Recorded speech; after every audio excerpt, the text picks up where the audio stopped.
Varicose veins కి సరైన చికిత్స కోసం సంప్రదించండి ఎవిస్ హాస్పిటల్. నమస్తే అమ్మా. నమస్తే అమ్మా. అమ్మా, హ్మ్. చెప్పులు లేకుండా హ్మ్. ఉట్టి కాళ్ళతో నడవటం చాలా మంచిదని విన్నానమ్మా. అవునమ్మా. మట్టి తగులుతూ ఉండాలి ఆ అవును. స్పర్శ అనేది. హ్మ్. ఎలాంటి ఉపయోగాలు ఉంటాయమ్మా? మనకి చేతుల్లోనూ కాళ్ళల్లోనూ కూడా నరాల యొక్క కొనలు ఉంటాయి. మన శరీరంలో ఉండే నాడీ వ్యవస్థ ఏదైతే ఉందో ఉమ్, ఈ నాడుల యొక్క అంచులు, కొసలు కాళ్ళల్లోనూ చేతుల్లోనూ ఉంటాయి. అంటే అధికంగా వేళ్ళ చివర ఉంటాయి అనుకోండి. ఉమ్, మొత్తం కాళ్ళల్లో మొత్తం అంతా ఉంటాయి.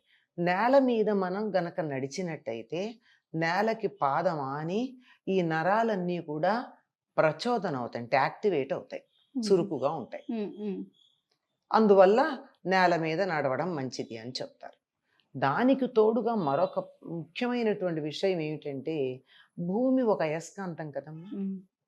నేల అంటే మట్టి నేల. మట్టి నేల. ఆ మట్టి నేల అంటే ఎక్కడైతే మామూలు నేల ఉందో, మనం ఇక్కడ రాళ్ళేసి ఇలా చేసినటువంటిది కాకుండా మామూలుగా బయట ఉన్నది. ఒకవేళ దాని మీద సిమెంట్ వేసిన రోడ్డైనా పర్వాలా, అమ్మా.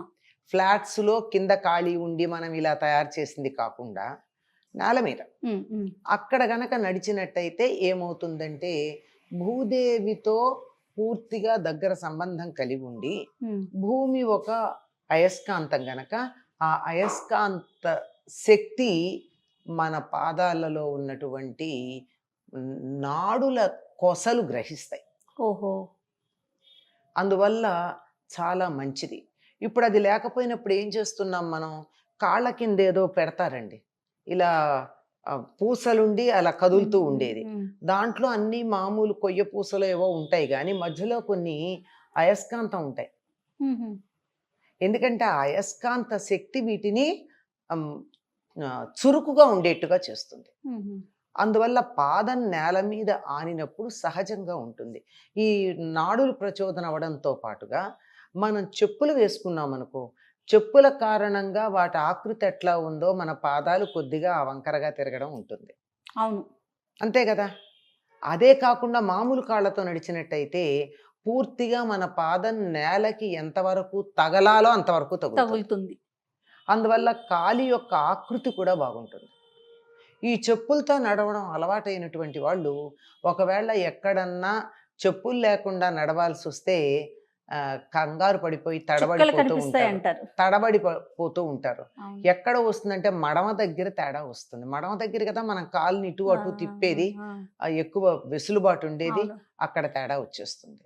సాధారణంగా చెప్పులు పూర్వకాలం ఆకు చెప్పులు అనేవాళ్ళు. ఆకు చెప్పులు అంటే మొత్తం అంతా ఒకటే ఫ్లాట్గా ఉంటుంది అంతే. ఆహా. ఇప్పుడు ముందు ఎంత లావు ఉంటుందో వెనక కూడా అంతే లావు ఉంటుంది. ఆహా. అట్లాంటివి వేసుకుని నడిస్తే మనకి నచ్చదే. వెనకాల కొంచెం హీల్ ఉండాలి. మడమ దగ్గర ఎక్కువ ఉండాలి, ఏంటి హీల్.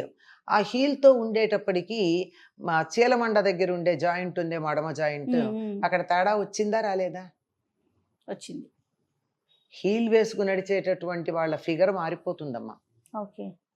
అందులో అనుమానం ఏం లేదు. మీరు ఎవరిని అడగండి, డాక్టర్లను అడిగినా చెప్తారు, బ్యూటీషియన్స్ని అడిగినా చెప్తారు, యోగా చేసే వాళ్ళని అడిగినా, శరీర తత్వం తెలిసిన ఎవరిని అడిగినా చెప్పే మాట హీల్ వాడినటువంటి వాళ్ళ యొక్క ఫిగర్లో తేడా వస్తుంది. కొంతమంది మగవాళ్ళకు కూడా ఆడవాళ్ళ లాంటి ఫిగర్ ఉండడానికి కారణం వాళ్ళు పొట్టిగా ఉన్నాం అనుకుని హీల్ ఉన్నటువంటి షూస్ ఎప్పుడు వాడడం కారణం అట. ఓకే.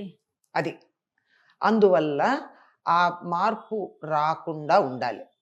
మనం సహజంగా ఎలా ఉంటే బాగుంటుందో అలా ఉండడమే సరైనటువంటి పద్ధతి కదా. ఈ ఆకు చెప్పులు ఏమవుతాయి, నడిచేటప్పటికి ఏమవుతుంటే కొద్ది కాలం నడిచేటప్పటికల్లా మడమ దగ్గర అరిగిపోతూ ఉంటాయి.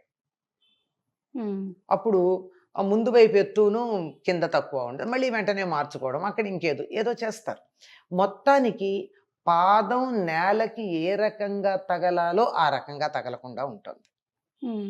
అందువల్ల భూమి నుండి వచ్చేటటువంటి శక్తిని గ్రహించడం అవటం లేదు, పాదం ఏ రకంగా ఉండాలో ఆ రకంగా ఉండడం అవటం లేదు, పాదం నేల మీద పెట్టినటువంటి తీరు వల్ల శరీరంలో ఉండేటటువంటి వెన్నుపూస మొదలైనటువంటివన్నీ కూడా ఏ విధంగా ఉండాలో ఆ విధంగా ఉండక వాటిల్లో మార్పు రావడం వల్ల, వాటి ఆకృతిలో అవి ఉన్నటువంటి స్థితిలో మార్పు రావడం వల్ల ఎన్నో రకాలైనటువంటి అవకరాలు కూడా రావడం జరుగుతుంది. ఉమ్. చెప్పులు సరిగ్గా లేకపోతే మెడ నొప్పి దగ్గర నుంచి వస్తాయి. అవును. మోకాళ్ళ నొప్పులు ఎలాగో తప్పవు. సరైన ఉన్నట్టయితే బాగానే ఉంటుంది. ఇది ఇబ్బందికరమైనటువంటి పరిస్థితి. పైగా ఇంకొకటి ఏమిటంటే చెప్పులు లేకుండా నడవడం అనేటటువంటిది ఎక్కడ చెయ్యాలి అంటే నేల మీద చాలా మంచిది. ఉమ్. ఇప్పుడు మనం ఇళ్లల్లో ఇక్కడ ఫ్లాట్స్లో ఉన్నాము.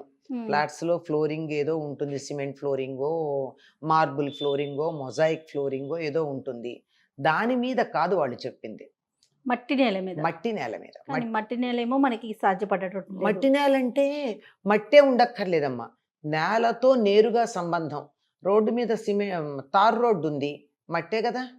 ఆహా. అంటే ఓకే. నేలతో డైరెక్ట్ సంబంధం ఉంది కదా, అవునవునవును. అట్లా అన్నమాట.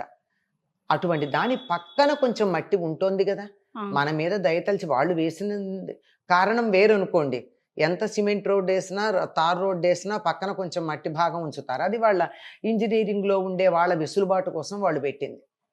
కానీ మనకు ఆ పక్కన నడవచ్చు కదా. ఉమ్. అలా గనక నడిచినట్టయితే అనేక ఆక్యుప్రెషర్ అని చెప్పబడేటటువంటిది ఒకటి ఉంది.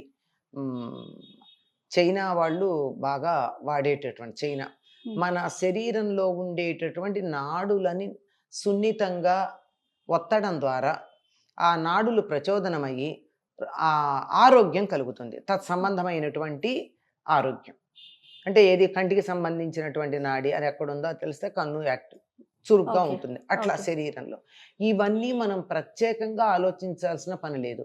నడుస్తుంటే శరీరంలో ఉన్న అన్ని నాడులు చురుగ్గా ఉంటే అన్ని అవయవాలు బాగానే పనిచేస్తాయి. అంతే. ఇంకో సంగతి, చాలా ఆశ్చర్యకరమైన సంగతి ఏమిటంటే బృందావనం వెళ్ళారనుకోండి, బృందావనంలో ఇప్పటికీ మట్టి రోడ్లే తప్ప తారు రోడ్లు కూడా లేవు. వాళ్ళు వద్దన్నారట. అవును. ఒకసారి మీరే చెప్పిన గుర్తమ్మ నాకు, కృష్ణుడు నడిచిన కృష్ణుడు నేల కాబట్టి. నడిచినటువంటి నేల, ఆ దుమ్ముని మేము ఆయన పాదధూళి సోకినటువంటి దాన్ని మేము సిమెంట్ పైన సిమెంట్ చేసుకోము అన్నారు. మరి అక్కడ వాళ్ళు ఎవరు చెప్పులతో కూడా నడవరు, అది విశేషం. మరి కృష్ణుడు నడిచిన నేల మీద చెప్పులతో నడుస్తారా? ఓకే. అందువల్ల అటువంటివన్నీ కూడా ఈ మట్టిలో నిక్షిప్తమైనటువంటి శక్తి ఏదైతే ఉందో అది మనం పొందడానికి వీలవుతుంది. అంతేకాకుండా పిల్లలకి చిన్నప్పటి నుంచి పాదాలు షూస్ వేసి బంధించి అవి ఎదగవలసినంత ఆకృతి ఎదగడం లేదు. పాదాలు చిన్నగా ఉంటే బ్యాలెన్స్ తప్పుతుంది.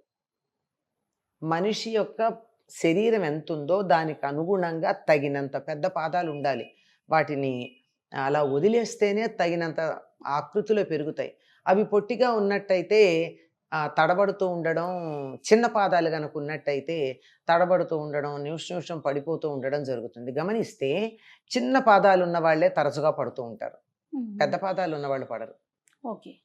ఇలా పెద్దది ఆధారం ఉంటుందిగా నేల మీద. కానీ మీరు అన్నది కరెక్ట్ అమ్మా. పిల్లలకి ఇవాళ రేపు దెబ్బలు తగలకూడదని చెప్పి స్కూళ్ళ కంటే ఎలానో తప్పట్లేదు. ఈవెన్ ఇంట్లో ఉన్న, అంటే బయట ఆడుకుంటున్నా, బయటికి ఎక్కడికన్నా వెళ్తున్నా కూడా షూస్ ఎక్కువ ప్రిఫర్ చేస్తున్నారు. పైగా చెప్పులు కూడా కాదు, చెప్పులు వేస్తే కనీసం వేళ్ళన్నా బయటికి వస్తాయి. అవునవును. ఈ షూస్ వేసేసి నిరంతరం కట్టేసి చెమటల్లో ఇరుక్కుపోయి ఆ సాక్స్ లో ఉండిపోయి, సాక్స్ వేస్తారు కదా గట్టిగా, అవన్నీ ఎదుగుదల లేదు. దీనికి సంబంధించి మీకు చైనాకి సంబంధించిన విషయం ఒకటి తెలిసేమో. చైనాలో ఒకప్పుడు ఎంత చిన్న పాదాలు ఉంటే అంత అందగత్తెలుగా పరిగణించబడతారని చెప్తారు. అందుకని వాళ్ళు పిల్ల పుట్టంగానే ఏం చేస్తారంటే ఇటోటి చెక్క పెట్టి కాళ్ళు గట్టిగా కట్టేస్తారు ఎదగకుండా. అప్పుడు చిన్న పాదాలు వస్తాయి, బాగానే ఉంటుంది, అందగత్తెల కింద పరిగణించబడతారు. కానీ కాస్త ఒళ్ళొచ్చేటప్పటికి ఒకటో రెండో డెలివరీస్ అయ్యి వాళ్ళు టపీమని పడిపోవడం, పక్కన కర్ర లేనిదే నడవలేని పరిస్థితి వస్తుంది. ఎందుకు తెచ్చుకోవాలి అట్లాంటివి? పైగా ఇంకొక ప్రధానమైనటువంటి విషయం ఏమిటంటే మట్టిలో గనక పిల్లలు ఆడుకున్నట్టయితే రెసిస్టెన్స్ పవర్ పెరుగుతుంది, రోగ నిరోధక శక్తి పెరుగుతుంది. మనిషికి విటమిన్ B12, ఈ గుడ్డు అవి తిననటువంటి వాళ్ళకి ఎలా వచ్చింది అంటే నేల మీద ఆవు పేడ చల్లినప్పుడు, ఆవు పేడ చల్లిన నేల మీద నడిస్తే B12 మనుషులకు వస్తుంది. ఇప్పుడు ఆవు పేడ ఎక్కడ పడితే అక్కడ చల్లడం, ఆవు పేడ అవకాశాలు, తీసుకొచ్చి కళ్ళాపి చల్లడాలు అవి లేకపోయినా అమ్మా మట్టిలో ఆడుకోవటం వల్ల ఆ మట్టి పిల్లలకి రోగ నిరోధక శక్తిని పెంచుతుంది. ఇది నిజమా? పూర్వం బాగానే అలా ఉండేవాళ్ళు కదా, ఇప్పుడు అది తెలియక అట్లా ఉన్నారు, మీరు ఇంకా పాతకాలానికి వెళ్ళిపోతున్నారు అని ప్రశ్నిస్తారమ్మా ఆ, ఈ తరం పిల్లలు. ఆ, కానీ మీరు వాల్డ్రాఫ్ సిస్టమ్ పద్ధతిలో స్కూల్ నడిపేటటువంటి వారు, అంటే ఎర్లీ స్టడీస్ అప్ టు 4వ తరగతి వరకే చెప్తారు వాళ్ళు ఓకే, ఆ సిస్టంలో. ఆ, అద్భుతమైనటువంటి సిస్టమ్ పిల్లలు నా చదువు అందులో చేర్చినట్టయితే అందులో వాళ్ళు పిల్లలకి బట్టలు అడుగుతారు, ఒక జత బట్టలు పెట్టి పంపించమంటారు స్కూల్కి, ఉమ్, కొత్తవి, అదే ఫ్రెష్వి. ఉమ్, ఎందుకంటే పిల్లల్ని మట్టిలో బురదలో ఆడుకుంటారు. వదిలేస్తారు ఆడుకోవడానికి. అవును, ఏమి అంటే దానివల్ల పిల్లలకి రోగ నిరోధక శక్తి పెరుగుతుంది. మట్టిలో ఉండేటటువంటి సమస్తం మనకి మట్టి నుంచే కదమ్మా మనకు కావాల్సిన అవును, పోషకాలు. అవును, పాదాలు వాటిని గ్రహిస్తాయి మట్టిని. ఆ తరువాత ఈ ఇటువంటి నేలల మీద నడిస్తే ఏమన్నా కాళ్ళు పగలడాలు అవి ఉంటాయేమో కానీ నేల మీద మట్టిలో నడిస్తే కాళ్ళు పగలడాలు మొదలైనవి ఉండవు. అంటే అవును, బురదలో అయితే ఏమో చెప్పలేం ఆ, కానీ మామూలుగా. అందువల్ల వీలైనంత వరకు మరీ ఎండలు కాకపోతే ఉమ్, ఉత్తి కాళ్ళతో ఒట్టి కాళ్ళతో నేల మీద నడిచి చూడండి, మీకే తేడా తెలుస్తుంది. తప్పకుండా అమ్మా. ఇలా ఎప్పుడు చెప్పులతోనే ఉంటే తర్వాత ఎప్పుడన్నా లేకుండా నడవాల్సిన పరిస్థితి వస్తే అస్సలు మడమలు పనిచేయవు, అరిపాదాలు కూడా అవునవును, ఆఖరికి చిన్నది ఒక నూలు పోగు పడితే కూడా అది వాళ్ళు తట్టుకోలేని పరిస్థితి వస్తుంది. అంత సెన్సిటివ్ గా తయారైతాయి. అసలు పాదాలకు ఒక్కటి రక్షణ చేసుకున్నట్టయితే ఆరోగ్యం అంతా బాగుంటుందని ఒక సిద్ధాంతం కూడా ఉంది. ఉహుం. అందుకని అవి గట్టిగా జాగ్రత్త. చక్కగా జాగ్రత్తగా ఉంటే చాలు. సంతోషం అమ్మా, నమస్తే.